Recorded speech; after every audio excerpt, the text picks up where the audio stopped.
একদম গুনে গুনে এক বালতি কষ্ট বুকে নিয়ে বলতে হচ্ছে এই কলটাও আমার মতো কালুয়া হয়ে গেছে।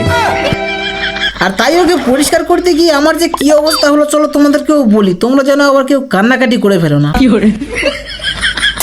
গাইস, সকালে আমি আর আমার দাদা এসেছি বাজারে কাঁকড়া কিনতে সুইমিং পুলে ছাড়বে বলে, কিন্তু কষ্টের কথা কি বলবো তোমাদের, একটা কাঁকড়া আমাদের গোটা পৃথিবী ছেড়েই চলে গেছে। তাই ওর কষ্ট সহ্য করতে না পেরে আমি আমাদের কাঁকড়াগুলোকে দেখছিলাম। এই কাঁকড়াগুলো বড় বড় কিন্তু অনেক ছোট। গাইস, ওসব চিন্তা বাদ দিয়ে ঘরে এসে দেখি 10টা বাজে প্রায়। তাই আমি পান্তা বিরিয়ানির ব্রেকফাস্ট করছিলাম। তারপরে ব্রেকফাস্ট কমপ্লিট করে এক লরি বোতল নিয়ে এসেছি জল নিতে, কিন্তু এসে দেখি কলের মন ভেঙে গেছে, শালার সঙ্গে আবার আমার মতো কালুয়াও হয়ে গেছে। তাই একটা বিদেশি নুটি নিয়ে ওকে পরিষ্কার করে দিচ্ছি। Siga moviendo la manta. Me parió, bye. Movete